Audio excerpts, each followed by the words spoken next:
This is a very short video that serves to exemplify how we can redefine the theme color of our Chaldea application by selecting one among 12 available colors.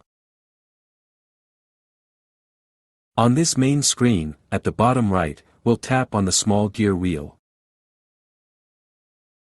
We are now on the settings page. It's right on the top line that we see the current theme.